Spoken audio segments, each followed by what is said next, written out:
자, 안녕하세요. 모의고사 해설 영상이 늦어져서 정말로 죄송합니다. 자, 어쨌든 이번 영상은 2021년 2월 16일 공기업 기계직 전공필기시험 대비 모의고사 10문제 해설 영상을 바로 찍어보겠습니다. 난이도는 2개에서 3개 사이 정도가 되고요. 그리고 10문제는 모두 다 공기업 기계직 기출경향에 맞게 제가 출제를 한번 해보았습니다. 자, 바로 1번부터 가볼게요. 자, 1번입니다. 정답률이 한 35% 정도 되네요.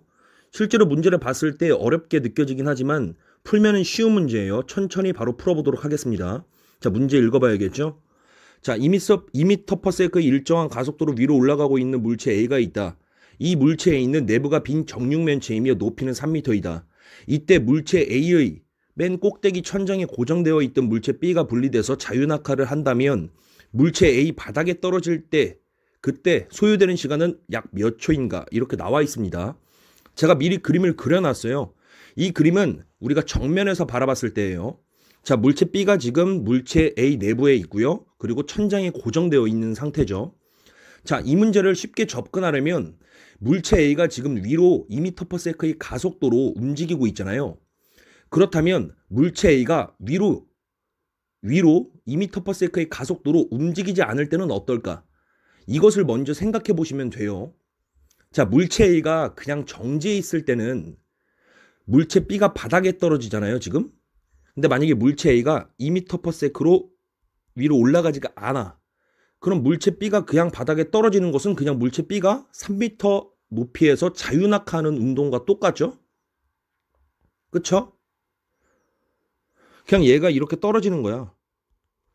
이 물체에 있는 그냥 위로 2m/s의 일정한 가속도로 운동하지 않는다고 생각을 하면 그냥 물체 B가 3m 높이에서 그냥 자유낙하하는 운동. 당연하죠?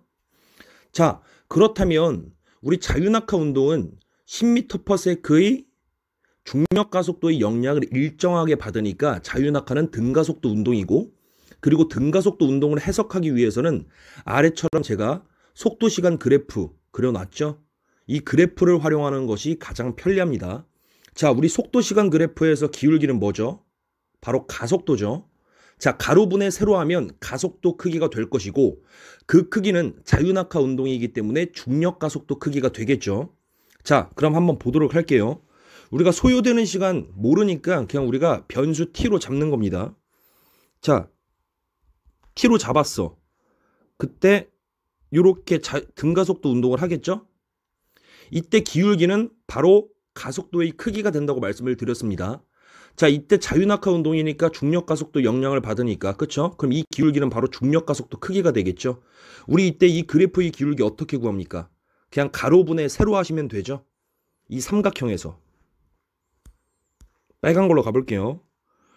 요 삼각형에서 가로분의 세로 하시면 돼요. 지금 가로는 t잖아요, t? 세로는 몰라요. 그래서 x라고 한번 해볼게요. 그래서 t분의 x가 가속도의 크기가 되는 겁니다. 그래서 t분의 x는 중력 가속도 크기니까 t분의 x는 10이 되는 거죠. 그래서 x는 10t가 되는 거죠. 10t. 여기까지 이해되시죠? 자, 그래서 이 t초의 속도는 바로 10t가 되는 것이다. 그쵸? 자, 그럼 t초에 이동한 거리는 얼마가 될까요? 바로 이 삼각형의 면적이 이동 거리죠. 우리 속도시간 그래프에서 면적, 이동 거리가 되시는 거 다 알고 있죠? 자, 그러면 우리 삼각형 면적은 그냥 가로 곱하기 세로 곱하기 그 다음에 곱하기 2분의 1이죠. 그래서 t 곱하기 10t 곱하기 2분의 1 하면 5t 제곱이 되겠죠. 그래서 5t 제곱 이렇게 나오는 거예요. 아셨죠? 그래서 이 5t 제곱이라는 이동 거리는 물체 B의 t초 후의 이동 거리예요. 그쵸? 근데 우리가 궁금한 것은 바닥에 물체 B가 자유낙하에서 떨어졌을 때 몇 초가 걸리냐.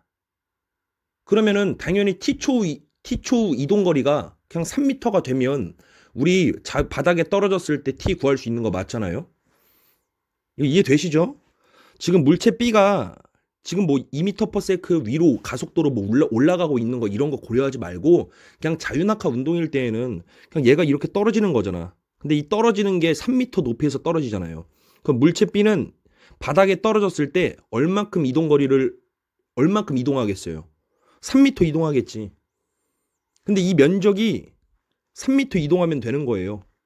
그럼 그때 우리가 바닥에 떨어졌을 때 t, 시간을 구할 수가 있는 거예요. 그래서 몇 초 후에 바닥에 떨어지느냐, 이걸 구할 수가 있는 거죠. 당연한 거죠, 이거는. 자, 우리가 이렇게 그냥 자유낙하 운동만 해석하면 굉장히 쉬워요. 근데 얘는 물체 A가 지금 위로 등가속도 운동을 하고 있잖아요. 가속도 크기 2m/s 크기만큼. 그쵸? 그럼 우리가 위로 가속도를 받으니까 실제로 물체 B는 바닥에 떨어지는 시간이 더 걸리겠죠? 왜냐면은 지금 말이 길어지는데 혹시나 이해 못하는 분이 계실까봐 제가 상세하게 말씀드리는 겁니다. 이 전체 이 박스가 이 물체 A, 얘가 위로 올라가고 있잖아요. 그러면은 얘가 이렇게 t초 후에는 얘가 이렇게 이만큼 더 올라갈 거 아니야. 그쵸? 그럼 물체 B가 여기서 떨어지는 것과 똑같은 느낌이 드는 거잖아요. 그쵸? 이만큼 더 올라간다니까? 그쵸? 그러니까 실제로 물체 B가 바닥에 떨어지는 시간은 더 걸리게 되는 거예요. 왜냐면은 얘가 위로 올라가니까. 이 전체가 위로 어떤 가속도를 갖고 올라가니까 그것까지 가산해서 바닥에 떨어지는 총 시간이 더 걸리는 거죠. 이거 이해되시죠? 그래서 우리가 최종적으로 t초 후를 바라보면 이만큼 더 움직이는 것까지 우리가 시간을 가산해 줘야 된다. 자, 그럼 한번 가산 한번 해볼까요? 자, 우리가 얘가 2m/s의 가속도로 움직이고 있잖아요. 그럼 얘가 t초 후에 움직이는 거리를 우리가 여기다가 가산해 주면 되는 거예요. 5t제곱에다가. 똑같습니다. 그냥 등가속도 속도와 시간 그래프 그냥 그려주시면 돼요. 자, 0이고요. 이렇게 갔어요. 우리 등가속도 그래프 이렇게 되죠. 속도 시간 그래프에서 가속도는 일정하니까 일정한 기울기를 가질 거고요. 자, t초에 이만큼 이동거리를 가질 거야. 누가? 이 전체가. 물체 A가. 자, 근데 얘는 가속도가 2잖아요. 자, 그러면 우리가 가로분의 세로 하면은 가속도 크기가 나와야 된다고 말씀드렸죠. 우리 속도 시간 그래프에서 기울기는 뭐라고요? 가속도잖아요. 자, 그렇다면 가로는 t죠. 그 여기가 x야. 그래서 t분의 x가 2가 나오면 되는 거예요. 그럼 x가 2t가 되면 되겠죠? 2t. 즉 이만큼이 2t가 되는 거예요. 아, t초에 물체 A의 속도는 위로 2t만큼 속도를 갖는구나. 그렇다면 우리는 또 면적을 그냥 구해주시면 되죠. 그쵸? 그래서 삼각형의 면적은 얼마입니까? 가로 곱하기 세로 곱하기 2분의 1이죠. 그래서 2t 곱하기 t 곱하기 2분의 1 하니까 t의 제곱이 되는 거죠. 즉 t초 후에 이 전체는 위로 t제곱만큼 더 움직인 거예요. 그래서 실질적으로 물체 A 내부에 고정되어 있던 물체 B는 이 위로 올라가는 t제곱만큼의 이동거리를 가산해 줘야 된다는 거예요. 무슨 말씀인지 아시겠죠? 그래서 우리가 처음에 그냥 자유낙하 했을 때 그때는 5t제곱만큼 우리가 움직였잖아요. 이동거리를.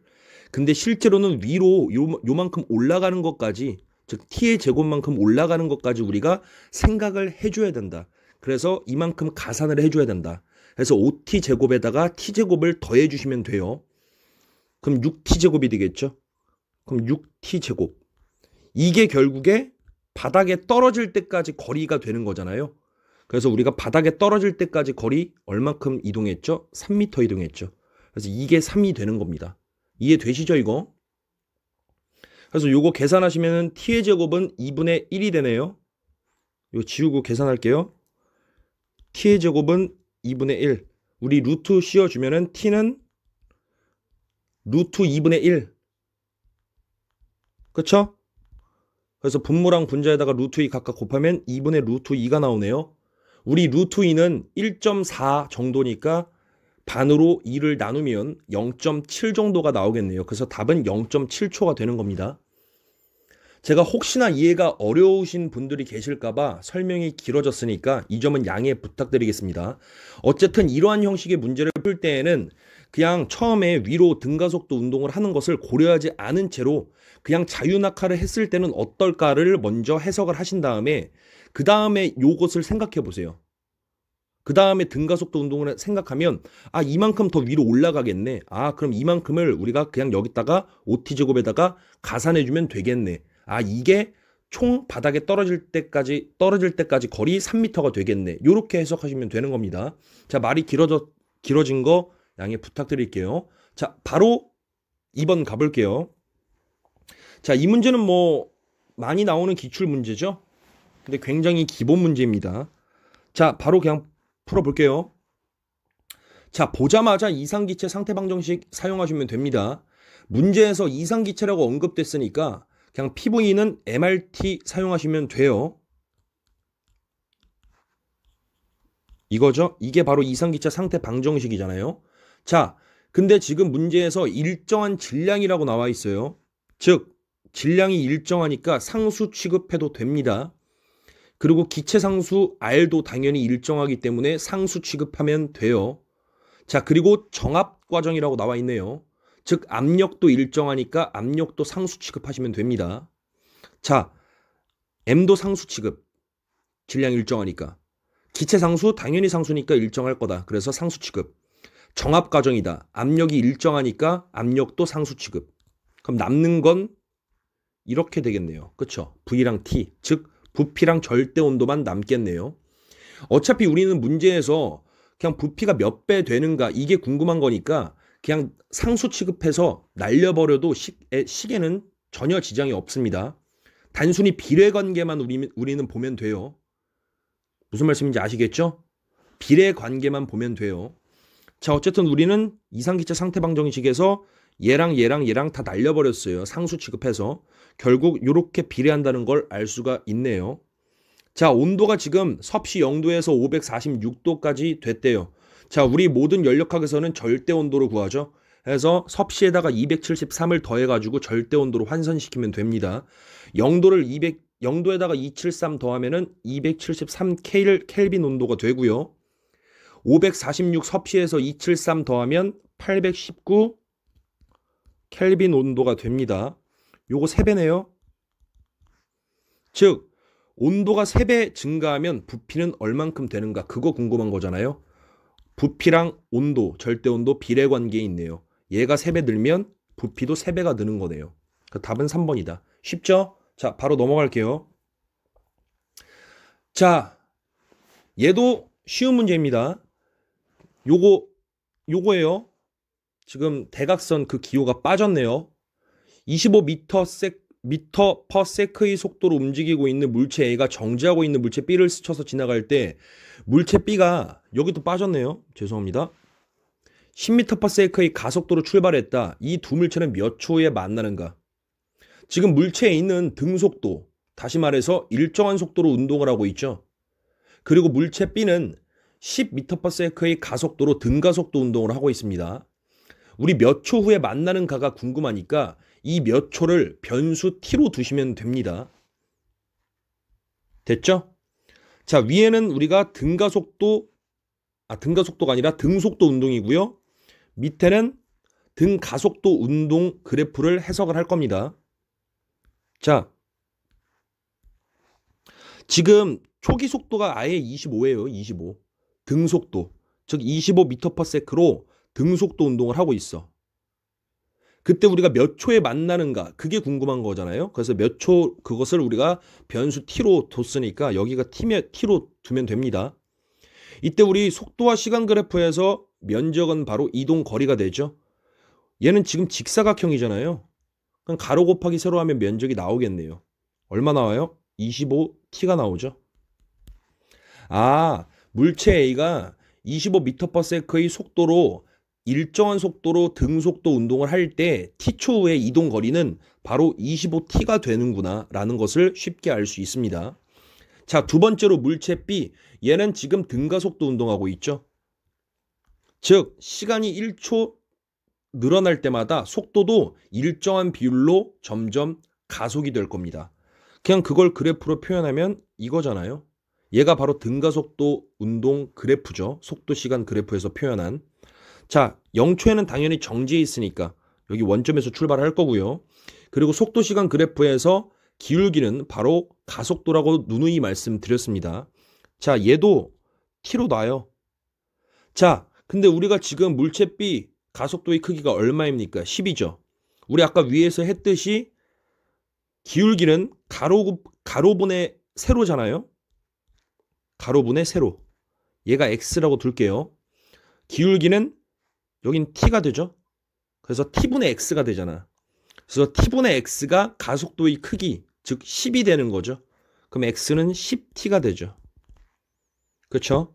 자, 그럼 t초 후에 물체 B의 이동거리는 바로 이 삼각형 면적이잖아요. 삼각형 면적은 가로 곱하기 세로 곱하기 2분의 1이죠. 그래서 t 곱하기 10t 곱하기 2분의 1 하면 얼마가 나오죠? 5t 제곱이 나오네요. 맞죠? 자, t초 후에 물체에 있는 25t만큼 움직였고요. 물체 B는 t초 후에 5t 제곱만큼 이동했습니다. 이 두 물체가 만나려면 이동거리가 서로 같으면 되겠네요. 즉 25t랑 5t 제곱이랑 그냥 같으면 돼요. 이렇게. 서로 만난다며. 만나려면 둘이 t초 후에 이동거리가 같아야 만나는 거잖아요. 그러니까 이렇게 식을 쓸 수 있는 거죠. 자, t로 약분을 하면 25 그리고 5t가 나오고요. 결국에 t는 5가 나오네요. 그래서 5초 후에 이 두 물체는 만나게 되겠다라고 해석할 수 있습니다. 그래서 답은 4번이다. 그냥 이런 문제는 그냥 공식 쓰는 것보다 그냥 그래프 각각 그린 다음에 그냥 운동을 해석하시는 게 가장 편리한 방법이고 실수하지 않을 수 있어요. 근데 오히려 이것도 정답률이 조금 낮다. 64%면 좀 낮아요. 근데 이런 문제 이제 공기업 기계직 전공 필기 시험에서 굉장히 많이 나오고요. 이 정도는 맞춰야 됩니다. 자, 바로 4번 넘어갈게요. 자, 4번. 요것도 은근히 좀 정답률이 낮네요. 굉장히 중요한 문제예요. 뭐 사실 이런 문제 보면은 지금 보기 1, 2번 보면 뭐 온도가 일정할 때 또는 압력이 일정할 때 이거 딱 보면 그냥 보일샤를 법칙이잖아요. 그래서 보일샤를 법칙, 뭐 보일의 법칙은 이거잖아요. 온도가 일정할 때 압력과 부피는 서로 반비례한다. 뭐 당연한 얘기인데 괜히 보일샤를 법칙하니까 뭔가 있어 보이죠?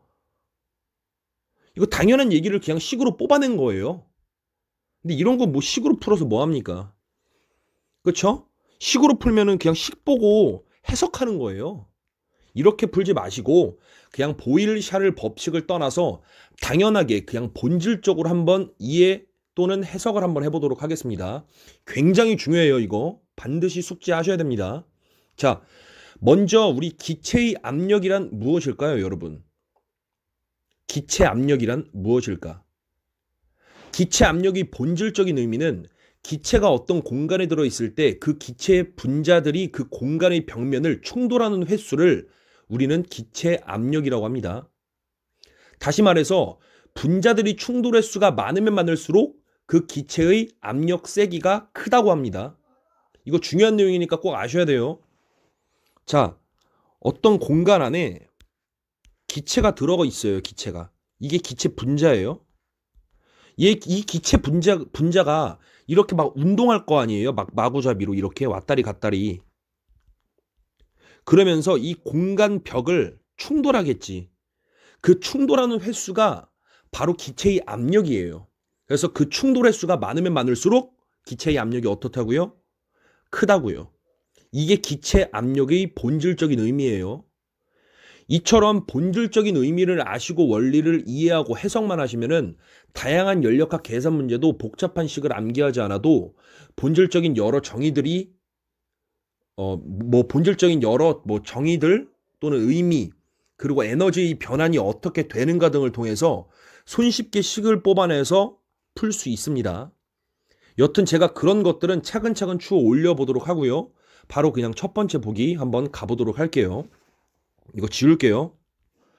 기체 압력의 본질적인 의미 반드시 아셔야 됩니다. 자, 보기 1번. 기체 온도가 일정할 때. 자, 온도가 일정하다고 나와 있네요. 아, 그리고 제가 온도가 일정하니까 갑자기 생각나는데 이것도 알고 있으면 좋아요. 기체의 내부 에너지 있죠. 기체의 내부 에너지 U는 2분의 3 nRT예요.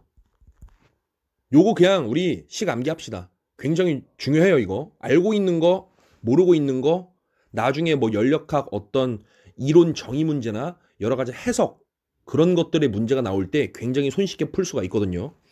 자, 기체의 내부 에너지 U는 2분의 3 nRT라고요. 아셔야 돼요, 이거.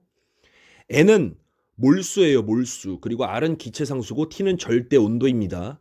따라서 절대 온도가 높으면 높을수록 기체 분자가 활발하게 움직이기 때문에 기체 분자들의 운동 에너지가 증가하겠죠. 따라서 내부 에너지도 증가하는 겁니다. 따라서 이 식처럼 절대 온도가 증가하면 증가할수록 기체의 내부 에너지도 증가하겠다. 그래서 기체의 내부 에너지는 절대 온도에 비례한다라는 것을 이해를 통해서 알 수도 있지만 이 식을 통해서도 쉽게 알 수 있습니다. 무슨 말씀인지 아시겠죠? 자, 그리고 2분의 3에서 이 3하고 2의 이 의미도 궁금하실 텐데 이 3 같은 것은 우리 기체 분자가 공간상에서 X, Y, Z 3차원으로 움직이죠. 그래서 곱하기 3을 하는 거예요. 우리 기체가 이렇게 어떤 공간에 들어있잖아요. 이렇게. 그쵸? 그래서 막 분자가 이렇게 마구잡이로 움직인다고. 근데 당연히 X, Y, Z 3차원으로 움직이기 때문에 곱하기 3을 하는 거예요. 그리고 나누기 2가 돼 있죠. 여기 분모에 2가 있으니까. 기체 분자들이 각각 움직이긴 해요. 공간에서. 근데 하지만 기체 분자들 각각을 보면 서로 속도가 전부 각기 다르겠죠? 예를 들어서 여기에 열을 공급했어. 어떻게 이 수많은 분자들이 동일한 속도로 움직이겠어요? 전부 다 다른 속도로 운동하기 때문에 평균 처리를 한 거예요. 그래서 우리 2로 나눠준 겁니다. 무슨 말씀인지 아시겠죠? 그냥 평균 처리로 우리가 2로 나눠준 거다. 무슨 말씀인지 아시겠죠? 그냥 혹시나 궁금하신 분들이 계실까봐 말씀드리는 거예요. 자, 우리 어쨌든 2분의 3 nRT가 암기해 주시는 게 좋습니다. 여러 가지 해석할 때 편한 식이에요. 너무 중요한 것들이기 때문에 문제를 풀기 전에 제가 말이 길어진 점 양해 부탁드리겠습니다. 자, 1번 한번 가볼게요. 지울게요, 이거. 자, 온도가 일정하다. 즉 절대 온도가 일정하니까 기체 분자의 활발성에는 큰 변함이 없습니다. 당연하죠. 온도가 일정하니까 기체 분자의 운동 활발성에는 큰 변함이 없어요. 일정한 속도로 똑같이 활발하게 움직일 거예요. 근데 기체 압력은 제가 앞서 말씀드린 것처럼 분명 기체 분자들의 충돌 횟수라고 위에서 말씀드렸어요. 분자들이 빠르게 움직이는 활발성은 일정한 상태에서 충돌 횟수를 증가시키는 방법은 무엇이 있을까요? 잘 보세요. 이게 공간이야. 그쵸? 그리고 하나의 공간은 조그매요. 이거 좀 다르게 그릴게요. 하나의 공간이 요만해. 그리고 하나의 공간은 요만해요. 여기에 지금 기체 분자가 이렇게 많이 들어가 있어요. 7개. 여기도 7개 들어가 있어요. 그쵸? 동일한 상태에서 봐야 되니까. 자, 얘 분자들이 이렇게 운동하는 그 빠르기는 지금 온도가 일정하기 때문에 빠르기는 똑같아요. 똑같은 빠르기로 운동을 하고 있어, 분자들이. 근데 충돌 횟수를 증가시키려면 이 들어있는 공간이 작아지면 되겠죠? 당연한 거 아닙니까? 만약에 공간이 크면은 움직일 수 있는 공간, 이 내부 공간이 너무 넓어진다는 얘기니까 충돌 횟수가 적어지겠죠. 근데 공간을 줄이면은, 그쵸? 이게 되게 조그마니까 여기 여유 공간이 없잖아요. 그러니까 여기 벽에 충돌하는 횟수가 많아지겠지. 그쵸? 즉, 기체의 압력을 증가시키기 위해서는 공간을 줄여야 된다. 다시 말하면 부피를 줄여야 된다는 얘기예요. 그래야 부피를 줄여야 충돌 횟수가 많아져서 압력이 증가한다. 압력을 증가시키려면 기체 분자의 충돌 횟수를 늘려야 돼. 그럼 공간을 줄여야 돼. 즉 부피를 줄여야 돼. 이 얘기 아닙니까? 즉 압력과 부피는 온도가 일정한 상태에서 반비례한다는 것을 그냥 바로 알 수 있죠. 맞는 말이에요. 이거 아셨죠? 이거 그냥 이런 식으로도 해석할 줄 알아야 됩니다. 그래 나중에 연력학 잘해줘요. 자, 2번 보기 가볼게요. 자, 2번 압력이 일정하다. 즉 다시 말해서 기체 분자들의 충돌의 수는 일정하다. 이 얘기죠. 근데 우리 절대 온도가 높아지면 기체 분자의 운동 활발성이 증가해요. 그렇죠? 그럼 여기서 기체가 들어있는 공간, 다시 말해서 부피가 일정한 상태면 공간 벽 때리는 충돌의 수가 늘어나겠죠. 다시 한번 생각해 볼게요. 여기에 공간이 있고요. 기체 분자가 이렇게 들어가 있어요. 4개만 그릴게요. 자, 만약에 부피가 이렇게 고정된 상태야. 이 상태에서 부피가 일정한 상태에서 절대 온도가 높아지면 분자들이 엄청 빠르게 움직이겠죠. 온도가 높아지니까 활발해질 거 아니야. 그러면 당연히 벽을 때리는 충돌의 수가 늘어나겠죠. 그럼 압력이 증가한다고요. 근데 지금 조건에서는 압력이 일정할 때라고 나와 있어요. 그럼 부피가 일정하면 안 된다는 거죠. 다시 말해서 공간이 일정한 크기면 안 된다는 거예요. 온도가 늘어난 만큼 부피도 비례해서 증가하면 공간이 넓어지기 때문에 기체 분자의 충돌의 수도 일정해서 압력이 일정할 수가 있겠죠. 무슨 말씀인지 아시겠죠? 이거 알아야 돼요. 자, 부피가 이렇게 늘어났어. 혹시 모르니까 한 번 더 할게요. 죄송해요. 너무 길어질 수 있어서. 자, 분자가 이렇게 4개가 있는데 온도가 만약에 증가했다고 쳐요. T가 증가했어. 이 상태에서 보면은 충돌의 수가 뭐 예를 들어서 100번이야. 그 압력이 뭐 100이라고 칠게요. 충돌의 수가 100이니까 그냥 가정해서. 자, 온도가 증가했어. 그럼 분자들이 이 전보다는 온도가 증가했으니까 훨씬 더 활발하게 움직이겠죠. 근데 얘는 공간도 이 부피도 온도가 증가한 만큼 비례해서 공간이 커졌어요. 부피도. 그럼 아무리 얘가 빨라진다 하더라도 공간이 넓어졌기 때문에 충돌의 수도 일정할 거예요. 부피도 온도가 늘어난 만큼 부피도 비례해서 늘어났기 때문에 충돌의 횟수도 일정할 거다. 무슨 말씀인지 아시겠죠? 그래서 압력이 일정할 수가 있겠죠. 그래서 부피와 절대 온도도 비례한다는 겁니다. 이거 아셨죠? 요 정도면 무슨 말씀인지 아실 거예요. 지금 조건이 압력이 일정할 때잖아. 그렇죠? 그럼 온도가 증가했어. 그러면 얘가 막 빠르게 움직일 건데 압력이 일정해. 즉 충돌의 수가 일정해야 돼. 그럼 얘가 빠르게 움직일수록 압력이 원래는 증가할 거잖아요. 충돌의 수가 많아질 거니까. 근데 압력이 일정해야 돼. 그럼 충돌의 수를 우리가 일정하게 유지해야 돼. 그럼 공간을 늘릴 수밖에 없다니까. 온도에 비례하는 만큼. 무슨 말씀인지 아시겠죠, 이거? 온도가 증가하는 만큼 부피도 또는 공간도 비례해서 증가하면 충돌의 수도 일정하게 유지할 수 있다고요. 이해했다고 치고 넘어갈게요. 이 정도 계속 반복해서 말씀드렸으면 이해했다고 믿을게요. 자, 넘어갈게요. 자, 지울게요. 자, 보기 3번. 이상기체는 우리 분자 사이의 인력이 뭐죠? 분자와 분자가 잡아당기는 힘. 청력은 분자와 분자가 서로 밀어내는 힘이죠. 근데 이상기체는 인력과 청력이 작용하지 않아요. 그래서 맞는 말이 되는 겁니다. 그리고 이상기체의 대표적인 특징으로는 분자 자체의 부피는 가지고 있지 않아요.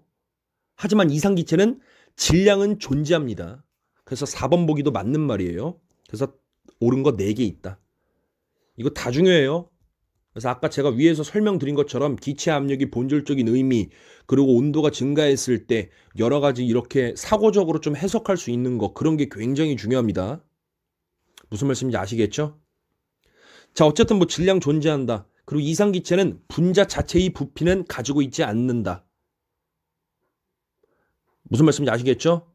질량은 존재해. 하지만 분자 자체의 부피는 없어요. 이상기체는.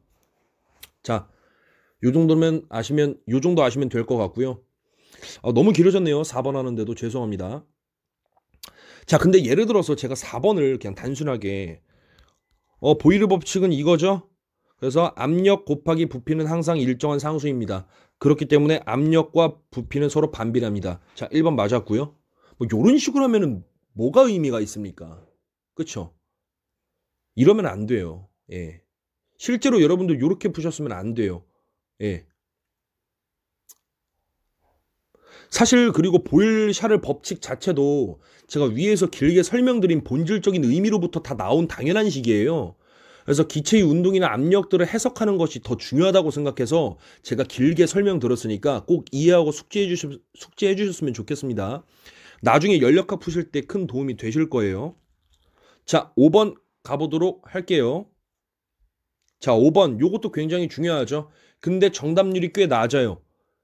정확히 하나하나 정의를 알고 있어야 됩니다. 자, 1번. 극한 강도 같은 경우에는 우리가 같은 말로 뭐죠? 인장 강도죠. 그래서 응력 변형률 선도에서 극한 응력은 인장 강도랑 같은 말이다. 그리고 또 다른 같은 말은 최대 공칭 응력이라고도 합니다. 이거 다 아셔야 돼요. 자, 어쨌든 극한 응력 또는 극한 강도는 재료가 견딜 수 있는 최대 강도예요. 근데 보기 1번은 여기 끝에 보시면 재료의 파단이 발생될 때의 응력이라고 나와 있죠. 틀렸죠. 파단이 발생할 때의 응력은 여기 보세요. 여기가 파단이잖아요. 파단. 파괴점. 파단이 발생할 때의 응력은 파괴점의 응력이에요. 즉 파괴 강도가 되는 거죠. 그러니까 1번은 틀린 거예요. 극한 강도는 재료가 견딜 수 있는 최대 강도예요. 무슨 말씀인지 아시겠죠? 그래서 1번 틀렸다. 자, 2번. 진응력은 우리 변형 후의 단면적을 이용해서 계산한 능력이죠. 근데 변형 전이라고 나와 있으니까 틀렸네요. 초기 단면적, 즉 변형 전의 단면적으로 구한 응력은 공칭 응력이라고 하죠. 뭐 진응력, 공칭 응력, 진변형률, 공칭 변형률에 대한 자세한 설명과 크기 비교 이해 방법에 대해서는 제가 이전 모의고사 해설 영상에서 말씀드렸으니까 여기서는 스킵하도록 할게요. 혹시나 이해를 하고 싶은 분은 이전 영상 참고해 주시면 감사하겠습니다. 보기 3번 가볼게요. 자, 인성계수는 재료에 작용하는 응력과 변형률 사이의 비례상수다. 틀렸죠. 자, 응력과 변형률 사이의 비례상수는 바로 종탄성계수 2가 되는 거죠. 그래서 얘는 틀렸어요. 비례상수는 뭐라고요? 얘죠, 얘. 2. 탄성계수, 종탄성계수. 우리 후쿠이 법칙이 뭐죠? 후쿠이 법칙이란 비례한도 내에서 응력과 변형률은 서로 비례한다. 그때의 비례상수는 바로 탄성계수 2이다. 이거 다 아시죠? 아셔야 됩니다. 자, 그럼 인성계수는 무엇인가요? 인성계수는 재료가 파단될 때까지 단위 체적당 흡수할 수 있는 에너지로 파괴될 때까지 응력 변형률 선도 총 면적이 바로 인성계수입니다. 또는 인성값입니다. 라고 이렇게 툭툭 바로바로 나올 줄 아셔야 됩니다. 그냥 객관식 보고 이거다 이렇게 하시는 게 아니라 이렇게 툭툭 입으로 스스로 나올 줄 아셔야 돼요. 왜냐면 이렇게 공부를 제대로 하셔야 또는 남에게 설명할 줄 알아야 되는 게 제가 진정한 공부라고 말씀드렸었죠. 그래서 이렇게 자기 입으로 말할 수 있어야 나중에 직무 면접 또는 전공 면접 가서도 그냥 미리 내가 전공 필기시험 준비하면서 제대로 공부했기 때문에 따로 그 면접 시간에 내가 면접 준비 기간에 따로 뭐 전공 공부하랴 뭐 직무 관련해서 전공 뭐 기술 면접 공부하랴 그런 것들 하는데 시간 낭비 안 하셔도 돼요. 그냥 내가 필기 공부한 그 자체로 면접에 임하셔도 된다는 얘기예요. 무슨 말씀인지 아시겠죠? 말이 너무 길어졌네요. 죄송합니다. 자, 어쨌든 인성계수는 재료가 파단될 때까지 단위 체적당 흡수할 수 있는 에너지고 응력 변형률 선도에서 파괴될 때까지 응력 변형률 선도 총 면적 제가 이렇게 빗금 친 거 보이세요? 재료가 파괴될 때까지 이 빗금 친 응력 변형률 선도의 총 면적이 바로 뭐라고요? 인성이다. 아셔야 됩니다. 지울게요. 자, 레질리언스 계수 한번 가보도록 할게요. 레질리언스 계수는 재료에 작용하는 능력이 항복점에 도달했을 때 그때 변형 에너지 밀도라고요? 틀렸죠. 항복점이 아니라 비례한도죠. 그럼 뭐야? 다 틀렸네. 그럼 옳지 않은 거 모두 몇 개냐 물어봤으니까 그냥 답은 4번이네요. 정확한 정의를 알고 있어야만 맞출 수 있는 문제예요. 근데 그냥 나는 대충 알았다? 이러면 틀리는 거예요. 지금 정답률 보세요. 25%입니다. 실제 이렇게 나와요. 근데 만약에 진짜 지금은 정답률이 낮은 이유가 이렇게 복수 정답을 고르는 문제여서 이렇게 낮은 거지, 뭐 그냥 뭐 객관식 이렇게 1번, 2번, 3번, 4번 틀린 것은 이렇게 나오면은 뭐 맞추기야 뭐 쉽겠죠. 근데 이렇게 요즘에 복수 정답 스타일 문제 많이 출제된다고 했잖아요. 공기업 기기직 전공 필기 시험에서. 따라서 정의 하나하나를 곱 씹으셔야 됩니다. 실제로 이렇게 나오면 많이 틀릴 수 있어요. 그리고 복수 정답 문제 나오면 헷갈려요. 반드시 정의 숙지해 주시길 바랄게요. 자, 너무 길어졌네요. 죄송합니다. 자, 어쨌든 레질리언스 계수는 비례한도에 도달했을 때다. 자, 응력 변형률 손도에서는 지금 여기가 비례한도잖아요. 여기가. 그래서 요만큼 이 삼각형 면적 값이 바로 레질리언스 값이에요. 이거 알아두셔야 돼요. 그리고 레질리언스와 같은 말은 최대 탄성 에너지, 그리고 변형 에너지 밀도가 있으니까 이 같은 말도 반드시 숙지해 주시길 바라면서 아래 이식도 숙지해 주시길 바라겠습니다. 이거 아셔야 돼요. 물론 유도도 할 수 있으니까, 유도도 할 수 있는데 이 정도는 기본이라고 생각하기 때문에 딱 요렇게 보여드리기만 하고 넘어가도록 할게요. 이식 별표예요. 레질리언스를 계산하는 계산 문제도 2018년 인천국제공항공사에서 출제된 적이 있으니까 반드시 아셔야 됩니다. 어차피 그거 모의고사에 제가 레질리언스 계수 어떻게 출제가 되었는지 문제를 만들어서 올려놨어요. 그거 참고하시면 될 것 같습니다. 자, 이 정도만 하고 바로 넘어갈게요. 자, 6번. 아래 보기가 설명하는 용접 골라라. 보자마자 3번 가시는 겁니다. 이거 마찰 용접. 실제로 마찰 용접 정의 문제는 다수 공기업에서 반복 출제되었었어요. 근데 글로만 보면 이해가 안 되니까 한번 그림 보도록 할게요. 자, 그림을 보면 마치 선반 주축에서 일감을 고정시키고 회전시키는 것과 유사하죠. 이렇게 서로 빨리 회전을 시켜요. 그리고 서서히 이렇게 양옆에서 접합을 시키면 마찰로 인해서 열이 발생하고 국부적으로 녹으면서 접합이 되는 것이 바로 마찰 용접입니다. 지금 여기 이론을 보시고 마찰 용접에 대한 정의를 보시고 그림을 보시니까 서로 매치가 되죠. 그렇죠? 매치가 확 들어오죠. 그리고 머리에 확 들어온다고. 제가 여기서 말씀드리고 싶은 것은 기계공작법은 그냥 이론만 주구장창 보는 게 아니라 유튜브나 다양한 뭐 인터넷 소스를 통해서 뭐 용접, 그리고 공작기계, 여러 가지 가공 방법 등의 영상을 함께 눈으로 보시면서 이론을 매치시켜야 오래 기억나고 이해하기 쉬워요. 그래서 앞으로 기계공작법 공부하실 때 그냥 이론만 주구장창 이렇게 보지 마시고 영상을 함께 보시면서 기계공작법 공부하시길 추천드리겠습니다. 자, 7번 한번 가보도록 할게요. 이런 형식 문제 예전에 2017년 한국가스공사에서 기출된 적이 있습니다. 자, 어려운 문제가 아니죠. 자, 지금 외팔보, 길이가 L인 외팔보 자유단 끝단에 집중화 중 P가 작용하고 있습니다. 그쵸? 자, 그렇다면 이 보는 이렇게 아래로 쳐지게 되겠죠? 이렇게. 그럼 요만큼 크기가 바로 자유단에서의 최대 처짐량 델타 맥스가 되는 거죠. 그쵸? 자, 그리고 우리가 고정단에서는, 이 고정단 지점에서는 이 집중화 중, 아래로 작용하는 집중화 중 P에 저항하기 위해서 위로 반력 P가 작용하게 됩니다. 이 집중화 중 크기와 동일하게. 그래야 보가 평형한 상태를 유지할 수 있으니까. Y 방향으로. 그쵸? 얘가 아래로 누르고 있어. 그게 싫어. 그러니까 지점에서 위로 눌러서 서로 상쇄를 시키는 거예요. 그래서 Y 방향으로는 항상 안정한 평형 상태를 유지하고 싶다라는 게 바로 보의 궁극적인 목적입니다. 됐죠? 자, 그리고 고정단 입장에서 보면, 빨간색으로 고정단 입장에서 보면 모멘트가 발생하겠지. 이만큼 거리 떨어져가지고 지금 집중화 중 P가 작용하고 있으니까 모멘트가 작용을 할 거예요. 그리고 보는 지금 얘가 여기 자유단 끝에서 P가 떨어지고 있으니까 이 보는 요렇게 회전하려고 하죠. 이게 시계 방향이죠. 그래서 시계 방향으로 막 회전하려고 해. 그쵸?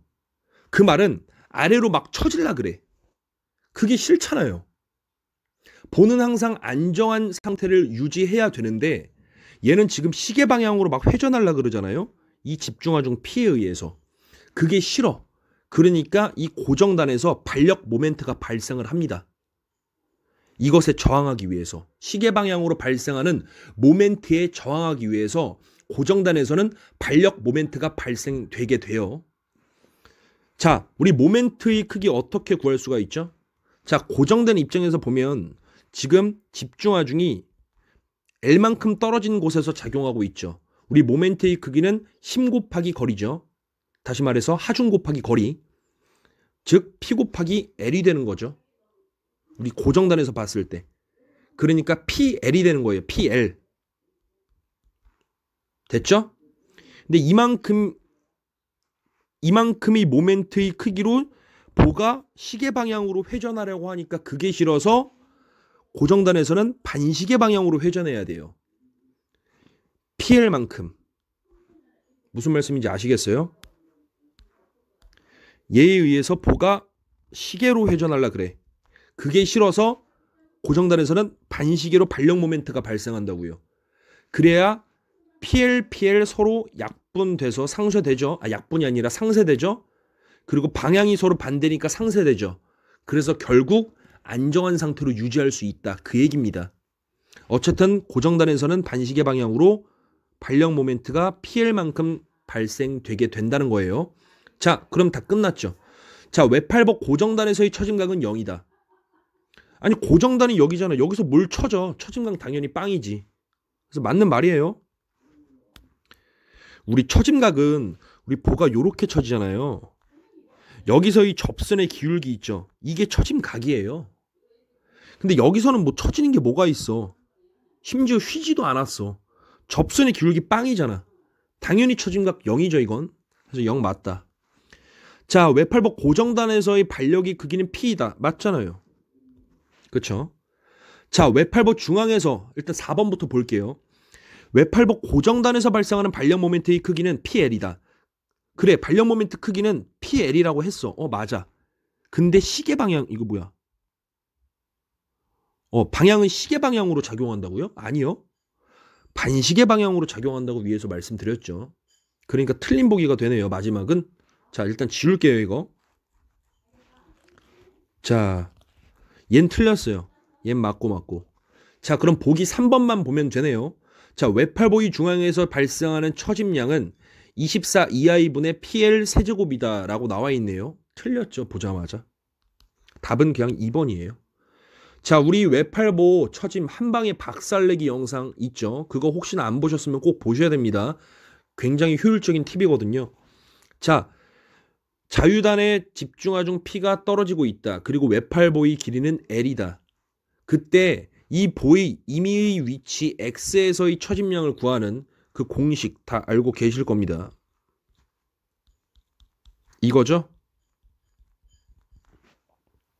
근데 우리가 구해야 될 것은 중앙에서의 처짐량이 궁금한 거예요. 중앙이니까 딱 2분의 L이네요. L의 반이니까. 즉 X에다가 2분의 L을 대입해 주시면 됩니다. 대입하면 48 2i분의 5PL의 세제곱이 나올 거예요. 그래서 틀린 보기가 되는 거죠. 그래서 틀린 것은 2개가 되네요. 그래서 답은 2번이다. 이렇게 나오는 겁니다. 자, 요거 너무 중요해요. 그리고 항상 보는 안정한 상태를 유지하려고 한다. 요거까지도 챙겨가시길 바라겠습니다. 8번 가볼게요. 자, 요 문제는 작년 하반기 인천교통공사 기출이에요. 자, 이것은 그냥 제가 영상이 너무 길어졌기 때문에 그냥 식만 빠르게 쓰고 계산하고 넘어가도록 하겠습니다. 자, 지금 유량 단위가 여기도 이게 빠졌네요. 죄송합니다. 단위 이거예요. 리터 퍼 미닛. 요겁니다. 유량 단위. 그래서 우리 Q는 이거 아셔야 돼요. Q는 단면적 단위가 센치의 제곱이고요. 그 다음에 속도 곱해야 돼요. 얘는 센치 퍼 세크입니다.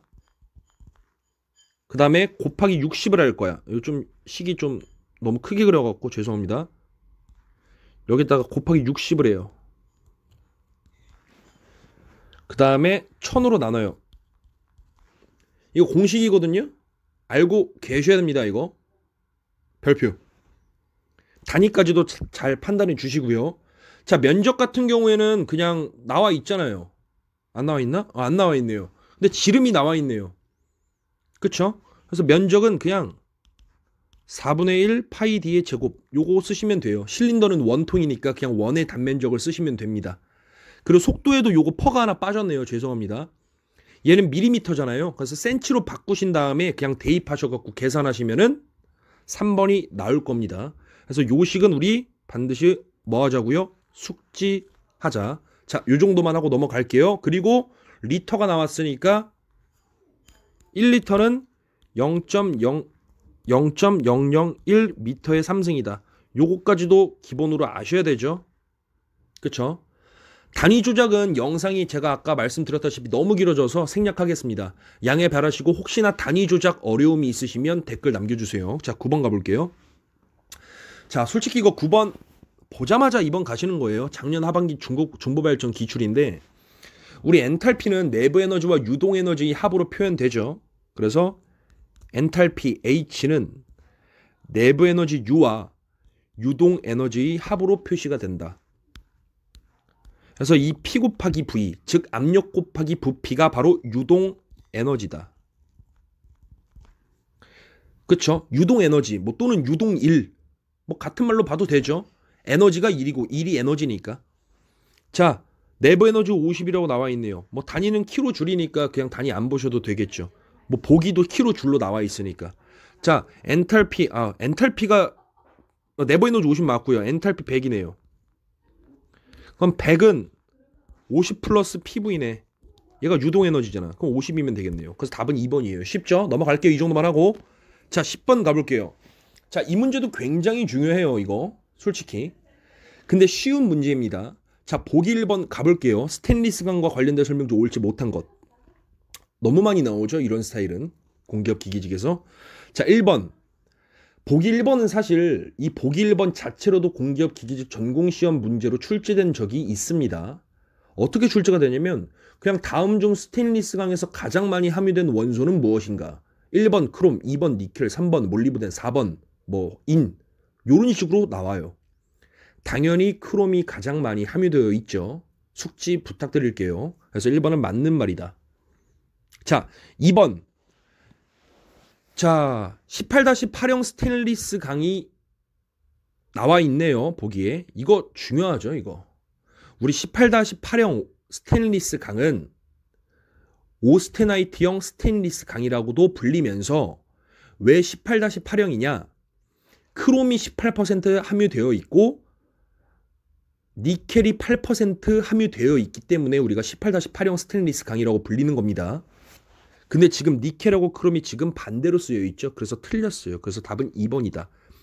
요것만 반대로 고치시고 나머지는 다 맞는 말이에요. 그래서 반드시 나머지도 알고 계셔야 돼요. 여기서 제가 추가적으로 말씀드리면 18-8형 스테인리스 강은 크롬이 18% 그리고 니켈이 8%가 첨가되어 있어요. 그쵸? 근데 지금 이 니켈은 오스테나이트 안정화 원소예요. 무슨 말씀인지 아시겠어요? 오스테나이트 안정화 원소. 안정화라는 것이 뭐냐면 그 조직을 계속 유지할 수 있도록 안정하게 만드는 원소예요. 즉 오스테나이트 조직 안정화 원소라고 하면은 오스테나이트 조직이 다른 조직으로 변태되지 않고 계속 오스테나이트 조직으로 유지할 수 있도록 해주는 원소를 바로 안정화 원소라고 하는 거예요. 자, 어쨌든 니켈은 오스테나이트 안정화 원소이다. 니켈이 한 8% 정도 첨가되어 있잖아요. 이 정도 첨가되어 있으면 오스테나이트 조직 그 자체로 계속 유지할 수 있게 해줍니다. 니켈이. 그래서 18-8형 스테인리스 강은 기지 조직이 오스테나이트예요. 무슨 말씀인지 아시겠죠? 이거 중요해요. 니켈이 오세나이트 안정화 원소이다. 안정화 원소라는 것은 그 조직을 다른 조직으로 변태하지 않고 그냥 그 조직 자체로 오랫동안 계속 유지할 수 있게끔 만들어주는 원소구나. 근데 8% 정도 니켈이 함유되어 있으면 오세나이트가 그 자체 오세나이트로 계속 유지할 수 있다. 따라서 니켈이 8% 첨가되어 있는 18-8형 스테인리스 강은 기지 조직이 오세나이트 조직으로 계속 유지될 수 있다. 그래서 기지 조직은 오세나이트 조직이다. 누가? 18-8형 스테인리스 강이. 자, 우리 오세나이트의 대표적인 특징 한 가지 있죠. 바로 비자성체. 자석에 붙지 않아요. 자, 그래서 비자성체라는 특징이 나오는 거예요. 18-8형 스테인리스 강은. 그리고 당연히 비자성체이니까 자분탐상법으로 결함 유무를 검출할 수가 없겠죠. 이 자분탐상법은 MT잖아요. 그래서 우리가 자분이 있는 곳 그런 것들 이제 결함 검출하는 건데 지금은 제가 비파계 검사법 그런 것들 제가 상세하게 지금 설명하기에는 너무 시간이 촉박해서 요 정도로만 하고 대표적인 핵심 내용들만 말씀드리도록 하겠습니다. 어쨌든 18-8형 스테인리스 강은 오세나이트 조직이다. 그래서 비자성체다. 그래서 자분탐상법으로 결함을 검출할 수 있다 없다? 없다라는 것까지 챙겨 가셔야 되면서 크롬, 니켈 함유량까지 정확히 구분해 주셔야 됩니다. 자, 그래서 2번이 틀렸다. 아셨죠? 그리고 계속 생각나네 이거. 너무 길어져서 죄송해요. 정말로 중요한 게 너무 생각나서. 자, 18-8형 STS 있죠? 스테인리스 강. 얘는 기호로는 이렇게 표현해요. STS 304. 이것도 암기하셔야 돼요. 예, 죄송하지만. 별표. 그래서 STS 304다 이렇게 기호로 표시되어 있는 어떤 보기가 나오면 얘는 18-8형 스테인리스 강을 말하는구나 라고 아셔야 됩니다. 공무원에서는 STS 304가 한번 출제된 적이 있는데 공무원에서 한번 출제가 되었으면 공기업 기계직 전공 필기 시험에서도 앞으로 출제가 될 가능성이 많아요. 이런 식으로도 출제가 된다니까요. 다음 중 자분탐상법으로 결함을 검출할 수 없는 강은 무엇인가? 보기에 STS 304가 들어있으면 얘가 답이겠죠. 아시겠죠? 무슨 말씀인지? 아셔야 돼요 이거. 제가 솔직히 말씀드려서 쓸데없는 거 알려드리겠습니까? 저도 입 아픈데 솔직히 말씀드리면 저도 인간이잖아요. 저도 지금 이렇게 엎드려서 지금 이렇게 말을 하고 있거든요. 저도 인간인데 저도 불필요한 말 하면 입 아프잖아요. 그럼 하면 안 되잖아. 근데 왜 하겠어요? 중요하니까. 무슨 말씀인지 아시겠죠? 자, 3번 가볼게요. 죄송합니다. 자, 스테인리스 강은 내식성 특수 목적으로 사용되는 강으로 철, 크롬, 니켈 당연한 얘기죠. 자, 넘어갈게요. 맞는 말이다. 자, 그리고 보면은 스테인리스 강은 기호 STS로 사용한다. 우리 계속 STS 썼잖아요. 위에서도. 그건 맞는 말이에요. 우리 요거 알아야 돼요. KS 기호로는 스테인리스 강이 STS예요. 근데 지스 기호, 지스. 즉 일본 지스 기호로는 서스라고 표현해요. 이거 아셔야 돼요. SUS 서스. 둘 다 스테인리스 강이에요. 근데 KS 기호냐, 지스 기호냐 이거 구분하셔서 아셔야 됩니다. 그리고 스테인리스 강 같은 말로 뭐라고 하죠? 합금 공구강이라고도 불리고요. 이거 아셔야 돼요. 지금 말한 거 다 알아두시길 바라겠습니다. 자, 영상이 너무 길어져서 죄송하고요. 너무 중요한 것들이 계속 떠올라서 자꾸 말하게 되네요. 너무너무 죄송합니다. 영상이 너무 길어지면은 그냥 잘 때 또는 대중교통을 이용할 때 그냥 재밌는 영상 본다라고 생각하시고 그냥 시청해 주시면 될 것 같습니다. 아마 시청해 주셔도 머릿속에 그냥 잔재되는 부분들이 많을 거예요. 도움되시길 바라겠고 이번 영상을 여기서 마치도록 하겠습니다. 고생하셨습니다.